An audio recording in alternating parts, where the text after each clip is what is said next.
Good afternoon, everyone. This is Nirav Shah from the Maine CDC.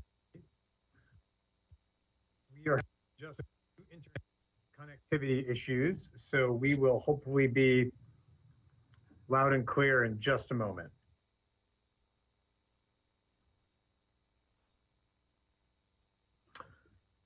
Good afternoon, everyone. I'm Nirav Shah, the director of the Maine Center for Disease Control and Prevention.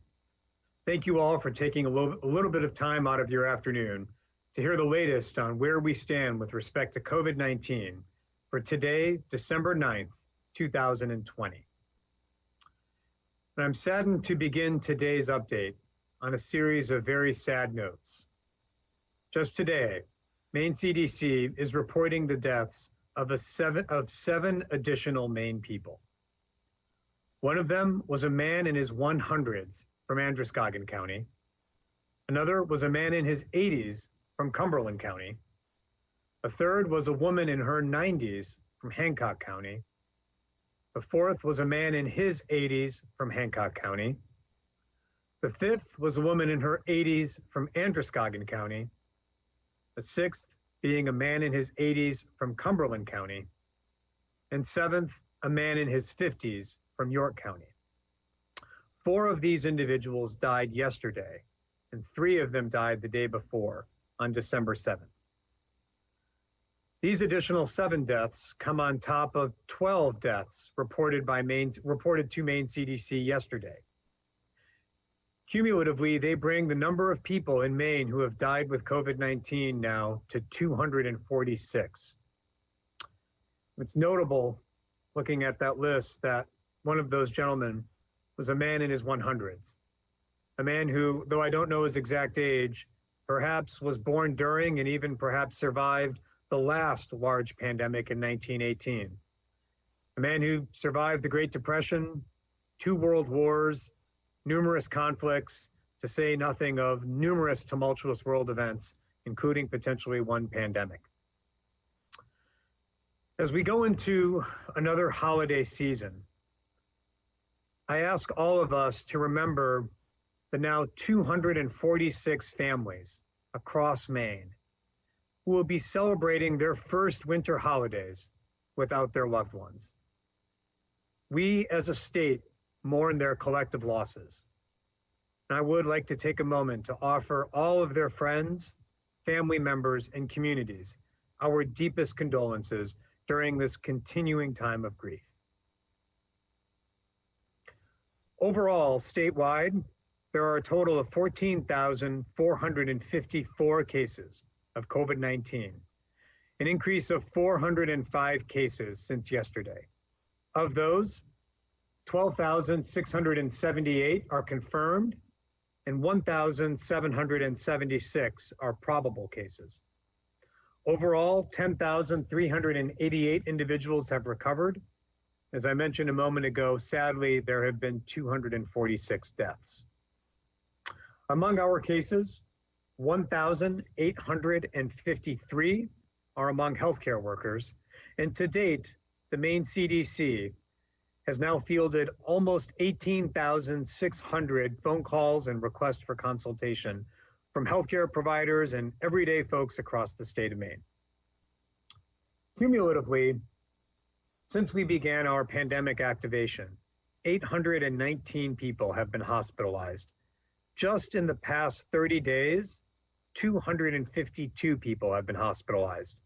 And right now in Maine, 173 people are hospitalized. 42 of them are in critical care, and 15 of them are on a ventilator. At present, right now in Maine, there are 84 available critical care beds. Turning to testing for just a moment, let's start with where we are with PCR testing. Our 7-day PCR positivity test rate is now standing at 4.7%, down just a little bit from a relative high of just about 4.9% a few days ago. Our PCR testing volume stands at 640 per every 100,000. To put the PCR test positivity rate into perspective, the national PCR positivity rate is upwards of 9%. We are also tracking our antigen positivity rate, which right now on a test-by-test basis stands at 5.28%, and an antigen testing volume of approximately 156 antigen tests for every 100,000 people. Turning now to some updates on outbreaks that Maine CDC has opened just since the last time we spoke. We've opened an outbreak investigation into the Enterprise car rental, where we are aware of 3 cases. We've also opened an investigation into the Pinnacle Healthcare facility in North Berwick, where we are aware of 5 cases. At the Seal Rock facility, where we are aware of 4 cases, and at Wyndham Middle School, where we are aware of 6 cases. Those are the outbreak investigations that Maine CDC has opened yesterday evening and this morning. Yesterday, during the day, there are 2 additional outbreaks that we opened that I'd like to report on. One of which is at the Lewiston Police Department, where we are aware of 16 cases, and at York Hospital, where we are aware of 4 cases. We've been working very closely with York Hospital, and they are undertaking universal testing of their staff to determine whether there are any other individuals among their staff who may be affected. Before I turn to questions for today, I wanted to take a moment to talk about where we stand as a state with respect to vaccines and vaccination. So I think we all know and can all sense a vaccine for this pandemic can't come soon enough. Right now at the Maine CDC, across the state of Maine, our plan focuses on vaccinating Maine's most vulnerable people, as well as the essential workers who care for them. Specifically, within the first few weeks of any vaccine being released, we are focused on distributing and vaccinating healthcare providers and hospitals, providers who work in, say, nursing homes, residents of those nursing homes, as well as our first responders, such as EMS clinicians. That's a broad group. Even within those groups, we are focusing first on healthcare workers with the highest risk of exposure to COVID-19. We don't know when a vaccine may be authorized, if a vaccine is authorized this week, but if one is authorized, we have been told that a vaccine may possibly be arriving to Maine in the days thereafter. Maine CDC has been preparing for months upon months for this day to come. For me, it's a bit like a relay race. We are ready to have Operation Warp Speed and the federal government pass the baton over to us. But as with any relay race, we've got to start running even before the baton lands in our hand. And that's what we've been doing for months now. But what I really want to talk about today is to set the table, to provide a big picture overview of what the promise of a vaccine holds and how we in Maine can set ourselves up for maximal success across all communities in our state. Let's talk first about what a vaccine will mean for the course of the pandemic. I think we all have this hope that the arrival of a vaccine will quickly bring an end to the pandemic, that the pandemic will go out the way that it came, with a resounding bang. I'm sorry to say that won't happen. The end of an outbreak, the end of a pandemic, is not like a switch being turned off. It's not like a fairy tale ending. We all wish that this vaccine would bring things to a quick and rapid close. But unfortunately, pandemics don't really end that way. Even after a critical threshold of people are vaccinated, sadly, the scientific reality is there will still be cases of COVID. That's because what a vaccine does is slows the rate of transmission through a population. Let me give you an example. Right now in Maine, for every 100 people who have COVID, they give the virus to, on average, more than one person. That's how outbreaks happen. So for example, for every 100 new cases of COVID on day one, those 100 people give it to, on average, more than one person. So we have about 110 cases of COVID a few days later, new cases. The way a vaccine works is to reduce that transmission rate, to bring the number of people that each new case gives COVID to hopefully below 1.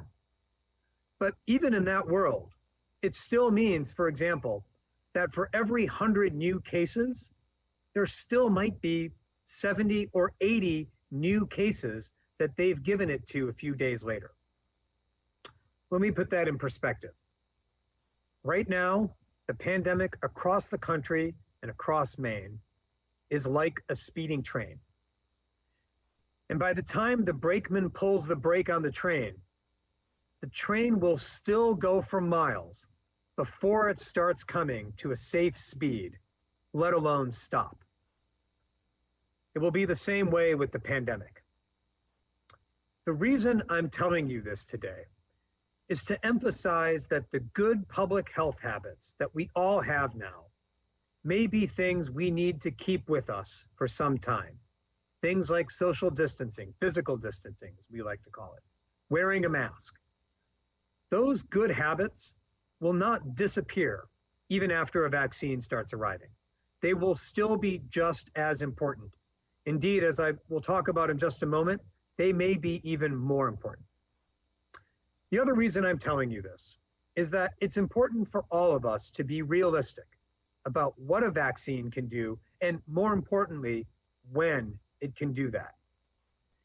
Even after we start vaccinating the most vulnerable people in Maine, as well as those who care for them, which could start in a matter of days, if not a week or two, most of us won't see an immediate change, including me.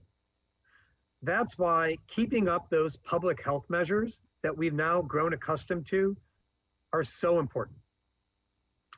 Now, there's a second thing that I want to talk about today, and that relates to how we in Maine can set ourselves up for maximal vaccine success. The bottom line here is that where you start with COVID determines how effective a vaccine will be.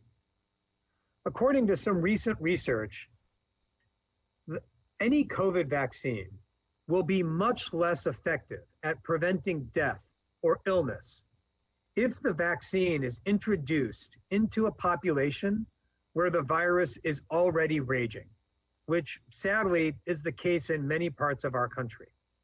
To put that differently, a vaccine for COVID is maximally effective when it is introduced into a community where the virus is better controlled. Where you end up depends on where you start. Going back to our speeding train, the vaccine acts like that brake. But if the train is already speeding down the tracks way too fast, that brake has much, much more work to do in order to be effective. What we can do now to set ourselves up for maximal vaccine success in Maine is to slow that train down as much as possible so that on the day, the week, the month that vaccines start being distributed, first to vulnerable folks and then thereafter, the slower that train is, the time that we pull the brake, the more quickly, the more safely, the more efficiently we will be able to stop it. The vaccine for COVID is the same way. Up until now, I've asked everyone to do their part and to do the right thing by wearing face coverings, by maintaining physical distance. Those asks, those recommendations are more important than now as the virus is raging across Maine. And I've asked people to do this to keep themselves safe. I've also asked people to do this to keep other vulnerable members of their community safe, parents, neighbors, those they work with. Today, I'm adding a third reason to do that. The better we get control of the virus today, the more success we will have with the vaccine tomorrow, the next week, and the next month. We all want a return to normal. We all want the economy and our schools to be open. And we all want to protect our family and friends from the pandemic. The bottom line is that the better we do now, the better we will all do later. Our finest medical researchers are clear. If we fail, there will be even worse consequences for our families and our economy. We all have a personal responsibility to slow the spread of the pandemic and eliminate the virus from widespread transmission as quickly as possible. And therefore, it's imperative that starting today, we take an effective, fact-based approach by doing the things we've talked about, like wearing face coverings and practicing physical distancing. Let's do what we can do now so that when a vaccine arrives, we are maximally prepared. I'll end with this. Doing these things and getting there will involve doing hard things. Doing hard things right now means potentially changing the way that we gather socially for our winter holidays. It may mean delaying a family gathering or putting into place a virtual gathering or phone calls. Those are undoubtedly hard things. Let's acknowledge that. Denying ourselves the comfort of gathering with our friends and family that comes so traditionally with the holidays. But if we don't do these things now, ourselves, our family members, our communities, and the success we may have with vaccination are all at stake. If we don't want darker days after the holiday, I'm asking everyone to do things today that will set us up for success, because what we do today impacts and predicts the success that we will have going forward starting tomorrow. So with that, I will turn things over to our colleagues in the media. And the first question for the afternoon goes to Joe Lawler from the Press Herald.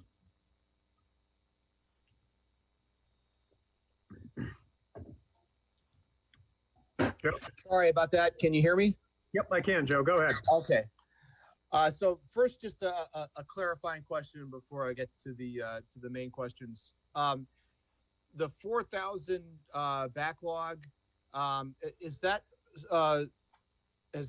started? Have you started to go through that yet? Are we starting to see those in the case numbers, or will that be coming in the next day or two?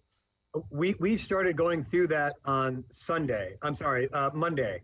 And right now, Joe, that backlog is one where we are trying to plow through it as quickly as we can. Sadly, the rate of new cases across the state every single day is exceeding what we are able to process. We have added more and more staff and have actually activated more staff from different places to start plowing through those. And the numbers that we are reporting now are reflective of working our way through that. But community transmission is widespread, and the virus is right now spreading faster than we can investigate new cases within that 24-hour window. We are making these changes and continuing to make them so we can plow through things. So it may take a week or longer to get through the backlog. Is that fair to say? Or? It is fair to say, and it is fair to say. And the last time we talked about a backlog was way back in March or April, maybe, when we were talking about it in connection with testing. And I want to be clear and on the record. This backlog is completely unacceptable. It's one that we know is not what Maine people expect. And I give everyone my commitment that we are marshaling every available resource. Every able-bodied person who can review lab results is now being repositioned to do so that we can move through the backlog as quickly as possible. But even though that backlog exists, we are still getting an increasing number of new daily reports every single day. Today, I believe I'll find the exact number, but we're working as hard as we can. I give everyone my commitment to that. But part of the reason we are experiencing this backlog is because of the extreme surge in new cases that we've seen just in the past 7 days. Okay, thank you. And my follow-up question is, I heard from a medical professional that said that even though it's listed as having 84 available ICU beds, that there's a staffing shortage, and that is making that number a lot less, or even sometimes zero, and it's hard to find beds for COVID patients in intensive care. Have you heard about this? And is there anything, if so, is there anything that can be done to alleviate the shortage? I absolutely understand that perspective, Joe. One methodology note first. That number comes from the reports that hospitals submit to us every single day, every 24 hours. And what we ask hospitals to do is not just count the number of beds they've got. We specifically ask them to report to us the number of staffed beds that they have available. That is to say, the number of true beds that could be filled by a patient if needed. So that number that we provide is not just the number of physical beds, but it's the number of staffed beds as well.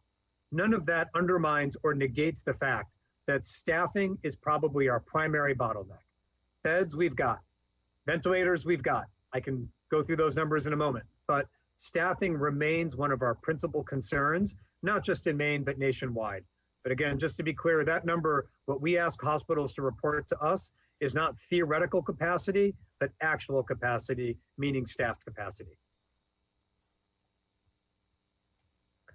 I'm going to turn next over to Emily Tadlock at WABI. Hi, Dr. Shah. My first question is really just to get an update on a couple of outbreaks. I want to make sure we have the most up-to-date numbers. Deer Isle being the first one, and then Winterberry, Lakeview and Lincoln, and Flood Brothers in Clinton. Okay. Just make sure. So Emily, because of the IT issue that we had, I will get you those. They are not in my notes at this exact moment, but we'll get those for you. I know we've got them. In fact, I will try to pull them to see if our IT system has gone back online. Let me just comment in general while I'm attempting to pull those up, though. We've been working with each of the facilities that you outlined. One of the concerns, tying it to Joe Lawler's question, that has emerged in the last week or week and a half in these facilities is staffing. As folks will recall, one of the constants that we've seen in nursing facility and institutional outbreaks is the need for PPE, the need to conduct serial rounds of testing, so on and so forth. That's been a constant ever since we've been working with these facilities, going on months now. But in recent weeks, what has been new and what has been deeply concerning and alarming is the fact that many facilities are now running into challenges with respect to staff. And that's been something that our team across the state response has been really, really focused on. So let me get you the numbers right now. So with respect to Island Nursing Home, the current case count there remains at 90 cases. And I understand that they are doing another round of testing. So we should have some updated numbers there. At Winterberry, we are currently aware of 27 cases at Winterberry Heights. And the last one you mentioned was Flood Brothers Farm, where we are aware of 13 cases. And then Lakeview and Lincoln. At Lakeview, the current count there stands at 13 cases. Okay, great. And then I have a viewer question, actually. Someone who lives, kind of directly next to Island Nursing Home. They're worried for them and their family being in such close proximity. Do you have any words that could help them understand better how this virus there can affect them living so nearby? Sure. Based on everything we know right now, merely living in close physical proximity next door to a nursing home that's experiencing an outbreak, in and of itself does not pose any heightened risk. What we know is that the risk is a community-wide risk. It's not a block-by-block risk. The virus now has infected virtually every corner of the state.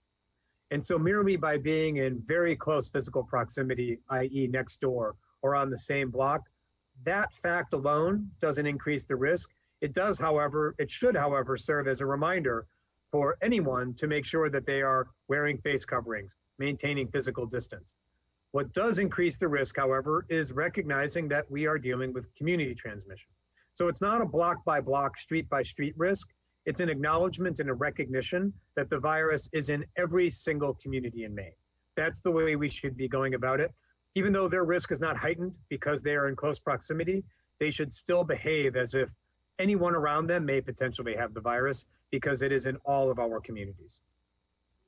Okay, and then one last technical question. So the state lab informed Maine hospitals that they're no longer going to be processing their COVID-19 tests. Can you talk to us a little bit about why this is and what the strain is actually like? Are there any testing backlogs that we should be aware of?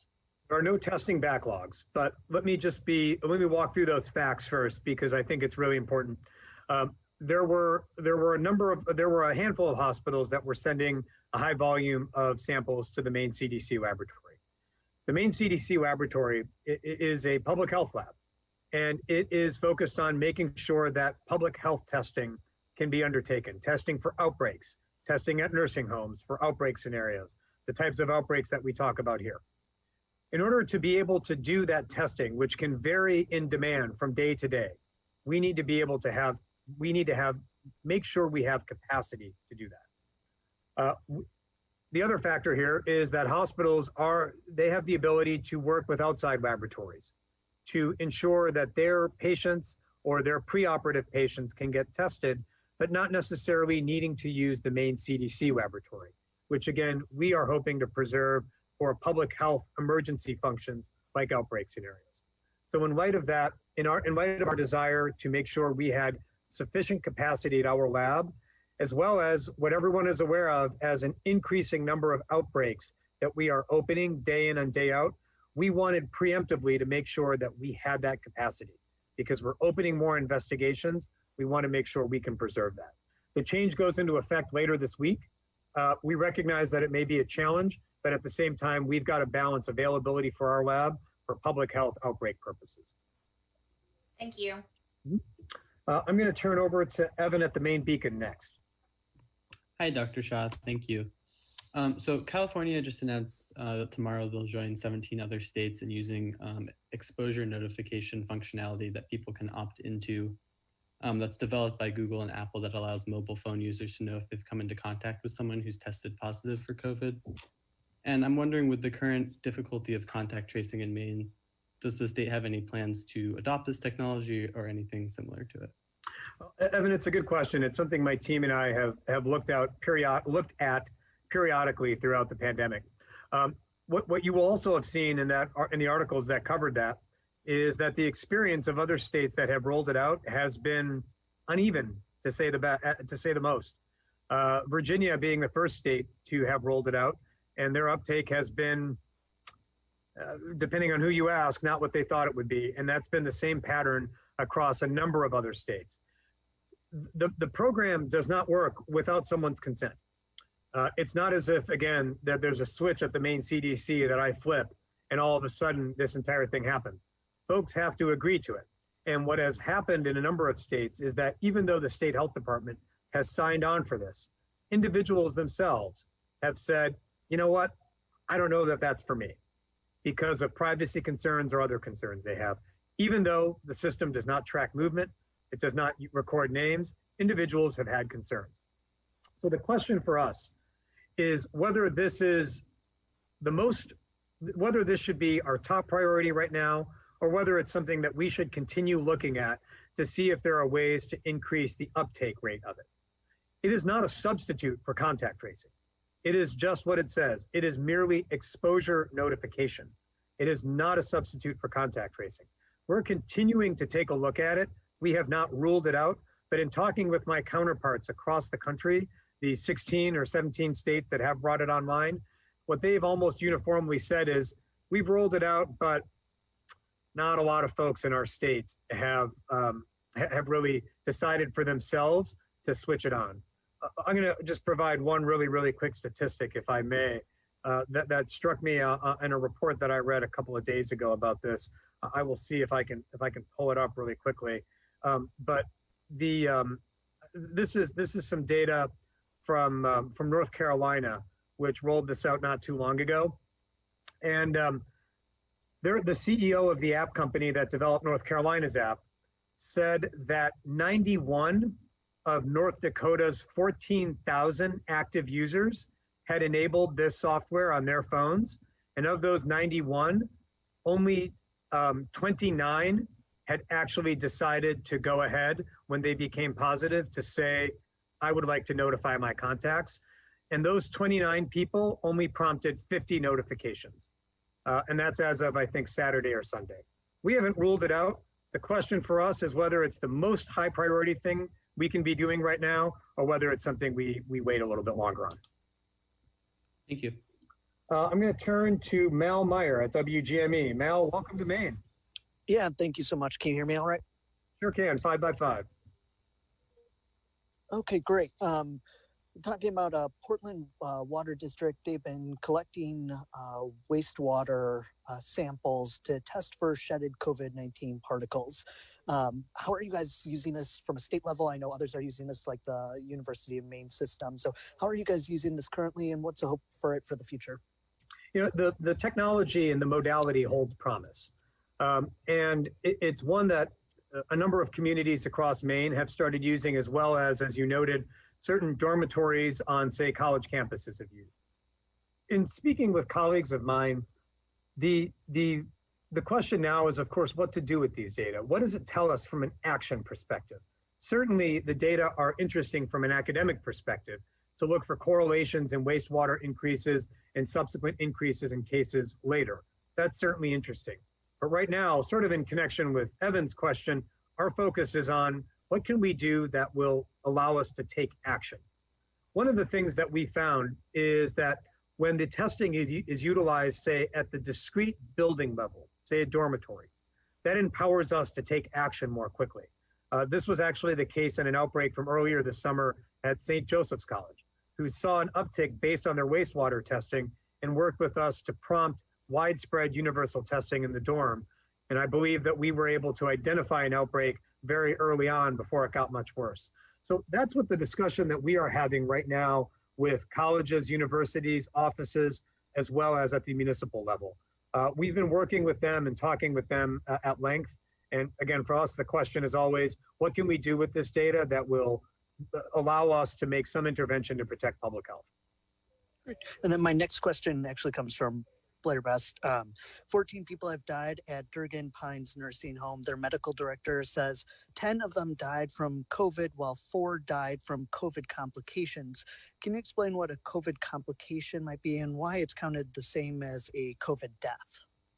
The way that we count deaths is the same way that virtually every state health department does, which is we ask a single question: did somebody die with COVID?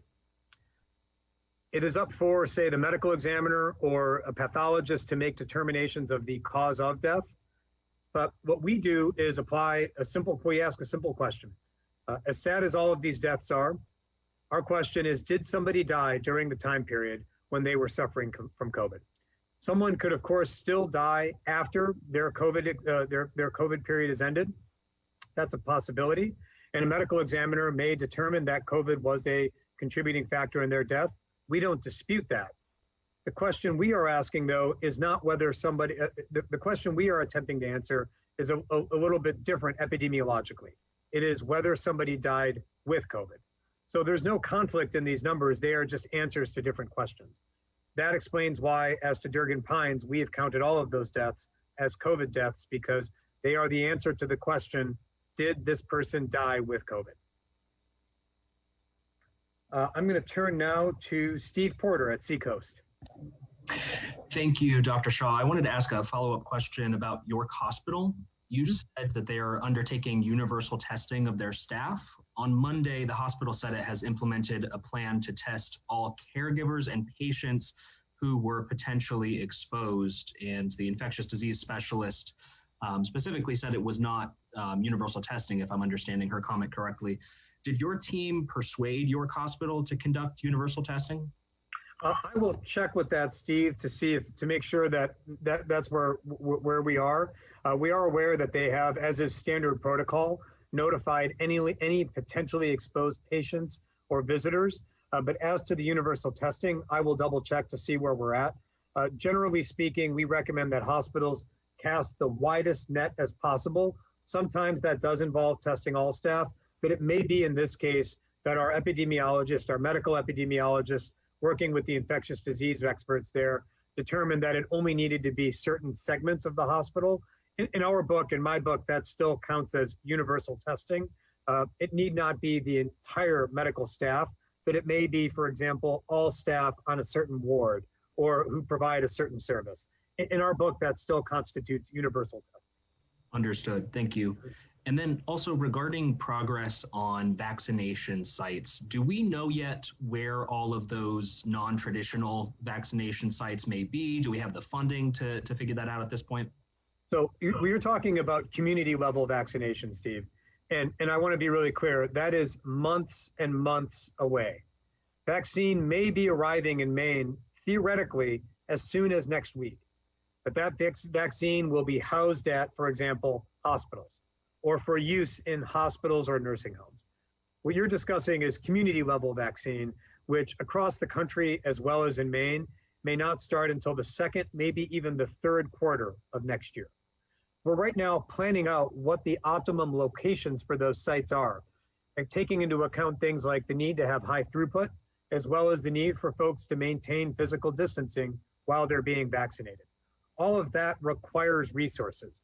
My colleagues across the 50 states and I have requested additional funding to come to all states to support that planning process.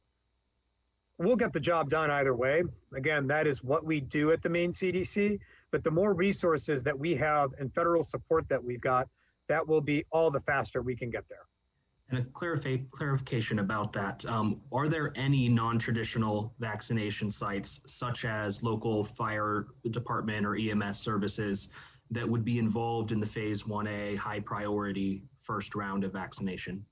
Yes, so EMS clinicians are part of our phase 1A.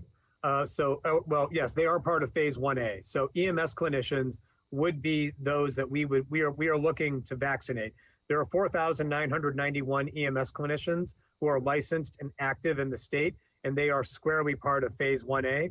Where they are vaccinated is something that we are working with the EMS agencies on themselves, but it's most likely that their site of vaccination will be at their station.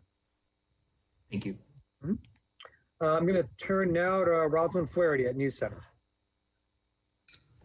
Hi, Dr. Shah.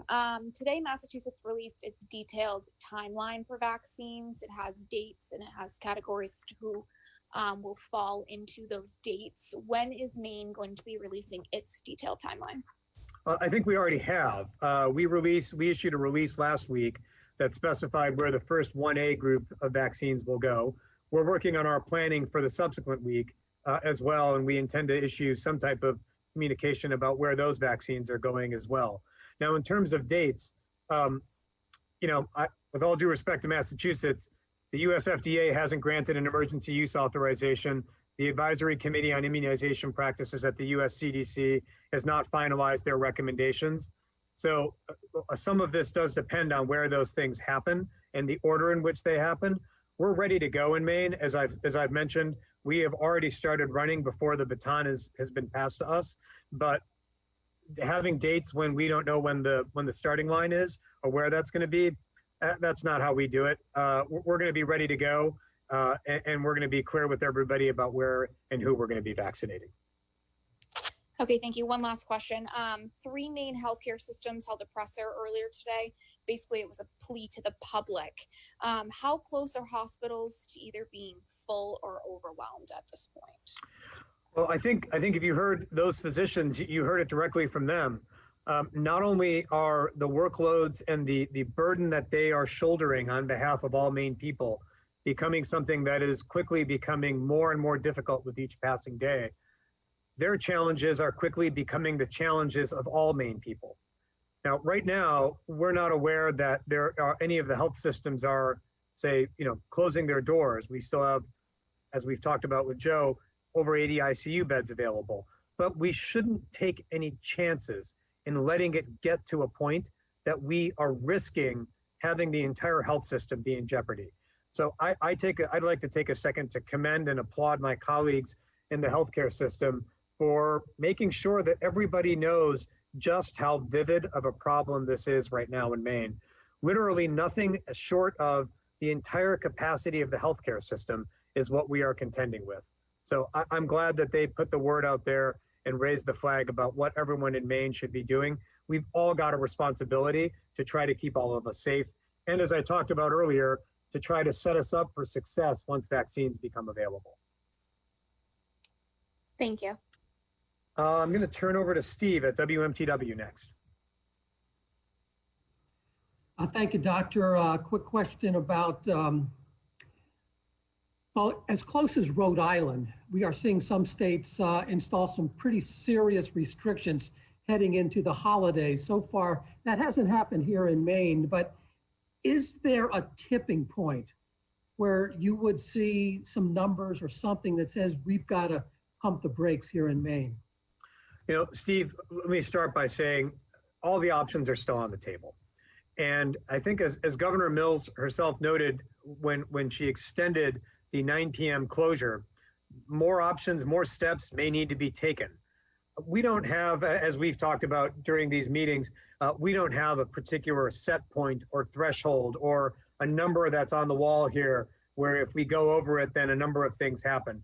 We're taking into account a number of factors, one of which is the number of new daily cases, another of which, and the one that I'm paying more attention to now, or as much attention to now, is the number of hospitalizations. But Steve, we don't have a particular number. We're kind of doing a day-by-day evaluation to see whether there are other things that we can be doing. For example, our colleagues in the healthcare system have put out a plea for folks to wear face coverings. If that were more widespread, that's something that starting in a couple of days thereafter could make a sizable dent in transmission rates. So right now, that's where I think we should be all focused on. We at the state level, though, are keeping our options open depending on where things go. I will also note, Steve, that I think the cautionary measures that Governor Mills has put into place, as we take a look at them and how they rank or stack up against other New England states, when I take a look at those, I think we find that Maine is very much, well, in the main with what's going on in New England. So I don't see us as an outlier there, but we are continuing to carefully monitor. I'm going to turn over to Amy Brown next. Thank you, Dr. Shah. I just want to first follow up and just clarify something you said earlier. You said if people die with COVID, they are counted as a COVID death, but if they die later after they've been considered to be recovered, even if the medical examiner thinks COVID may have contributed to the death, they are not.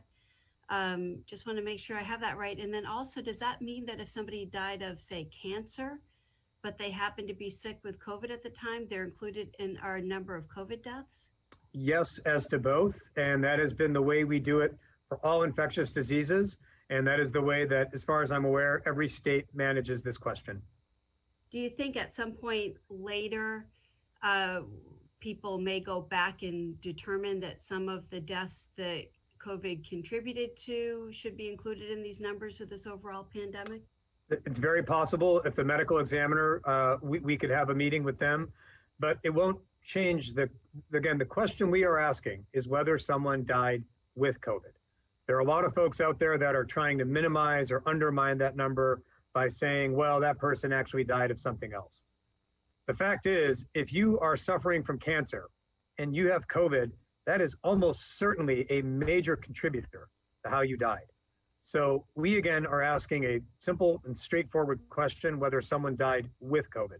That's the way we have done it since the beginning of the pandemic. It's the way we do it for virtually every infectious disease. Okay, great.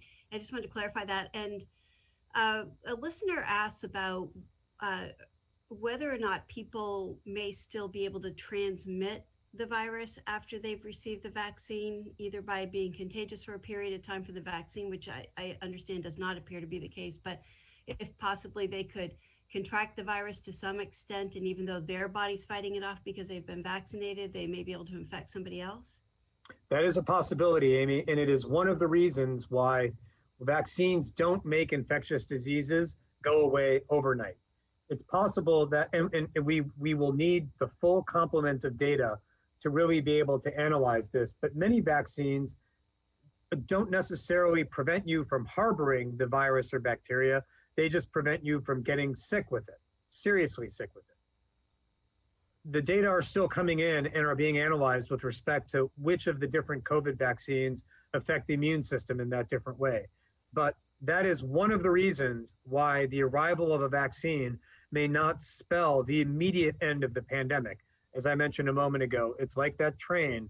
The vaccine is a very effective brake, but if individuals can still harbor the virus and potentially transmit it to others, it will still mean there will still be cases of COVID even after the introduction of the virus.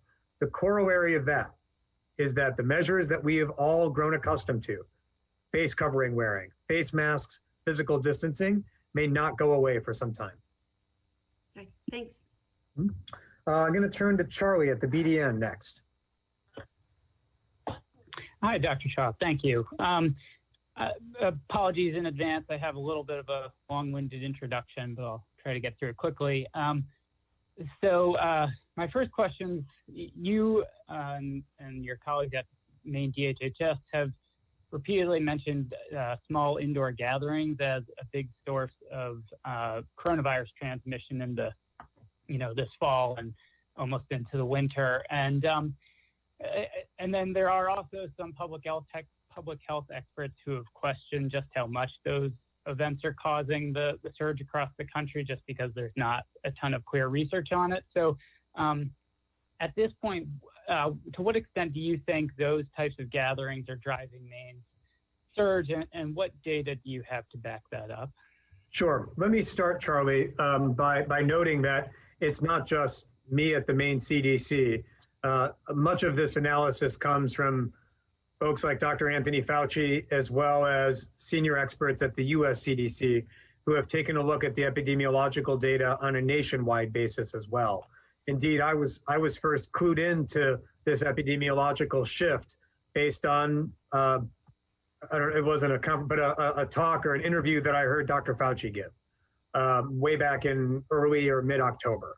And that's when that light bulb first went off in my mind about this epidemiological shift that he foretold or saw in the data, and thus we started looking at it here.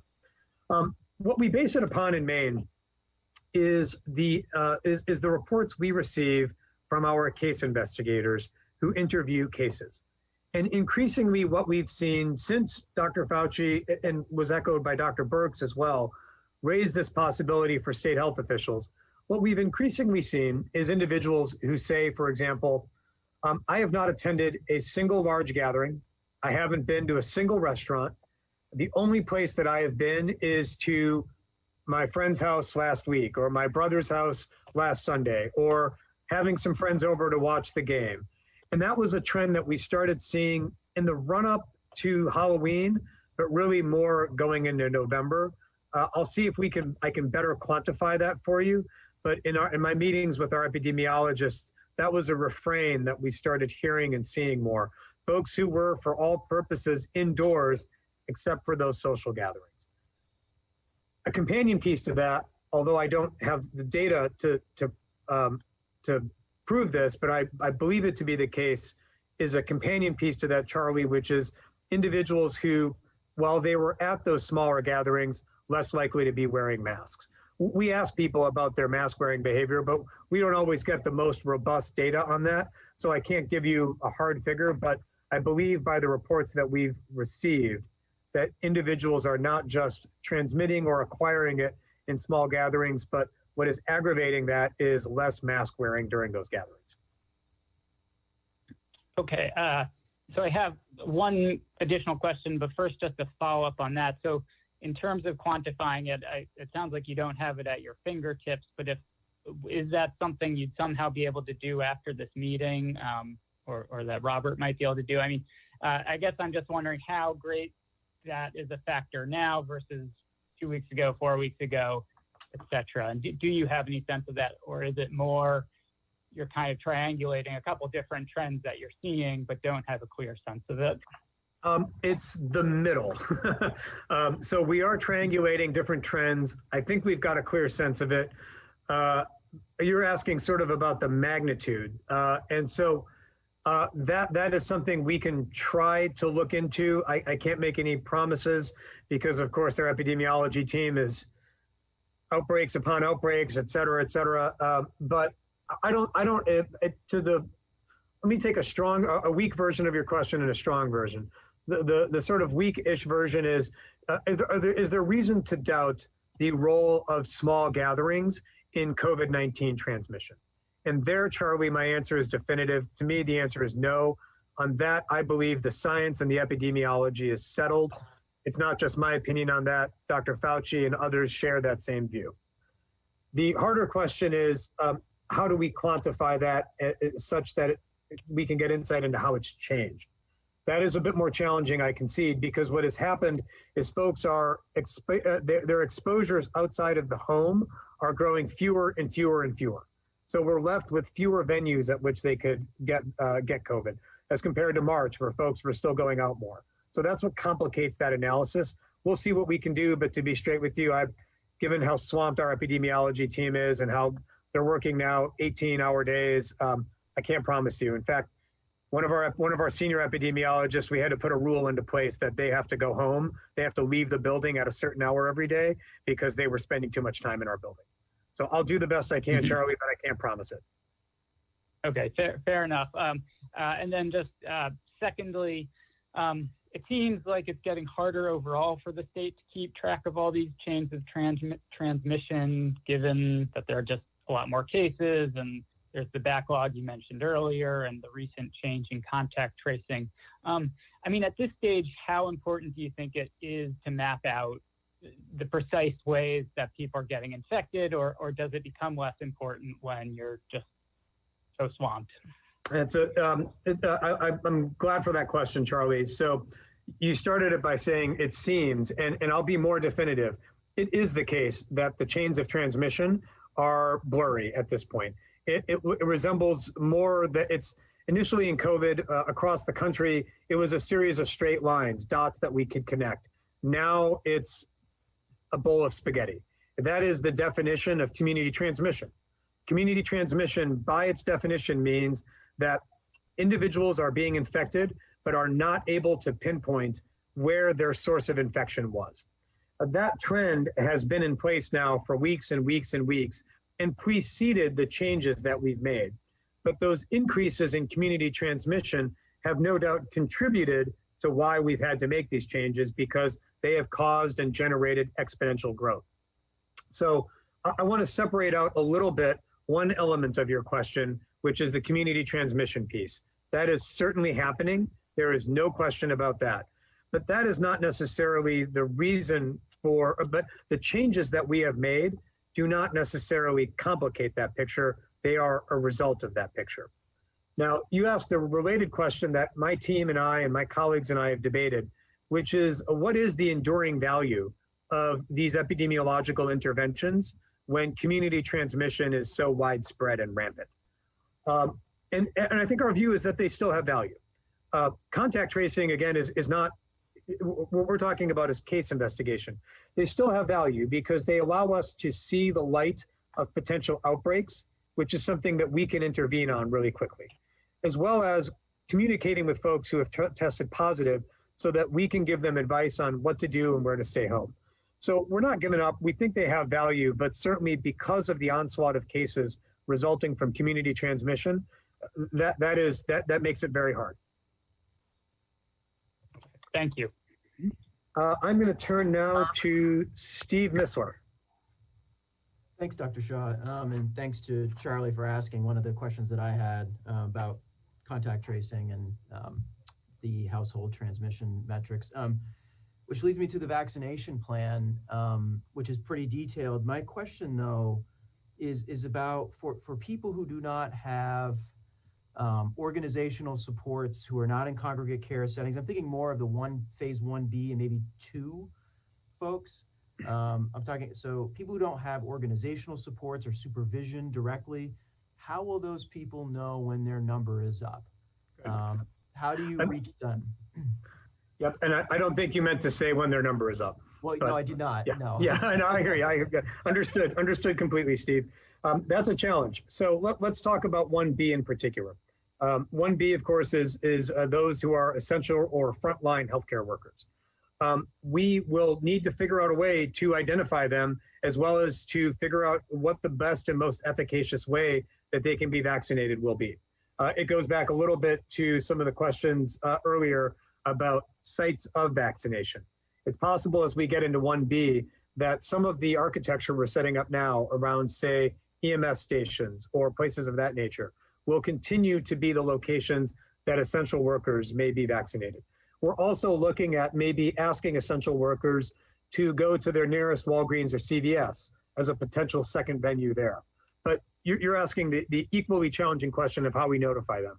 Most likely that will be through their employer, but that's a challenge. That's one that I know that 49 other states and territories are thinking through right now as well. It's going to be a challenge.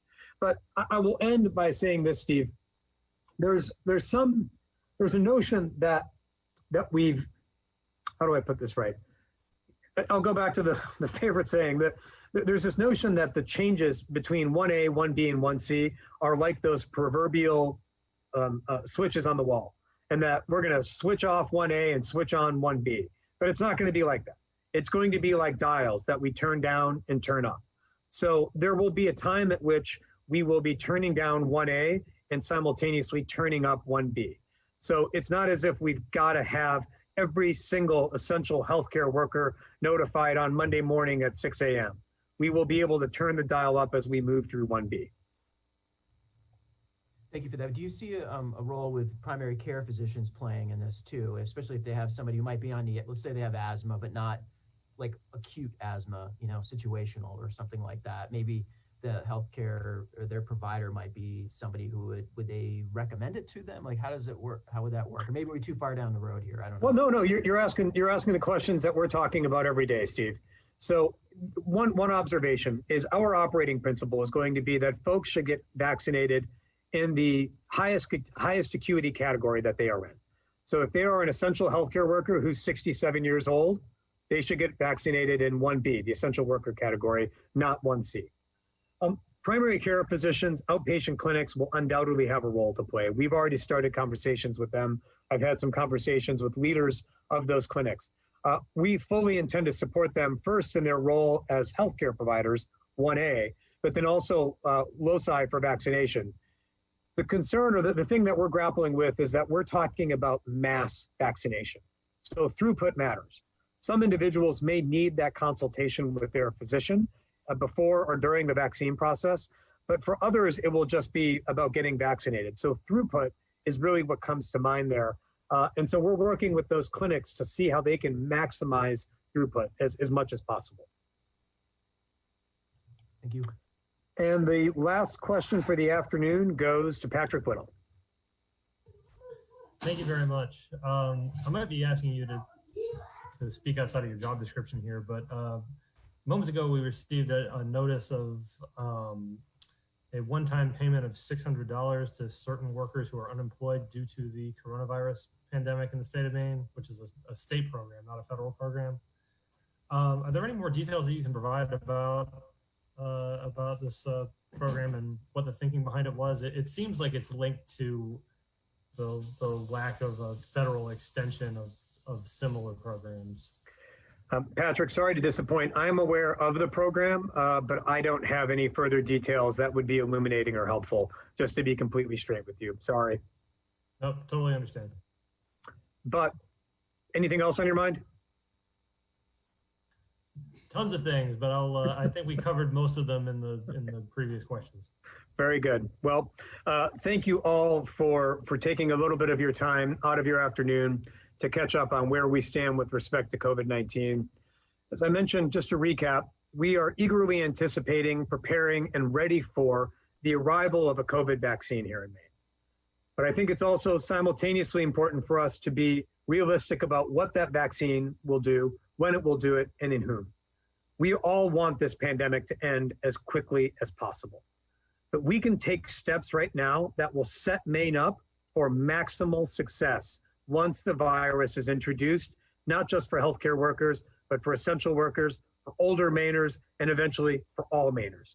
The number one thing we can do to set ourselves up for success is to slow the train down as much as possible before we pull the brake. The more we can do that, the more effective a vaccine will be once it becomes introduced into widespread circulation.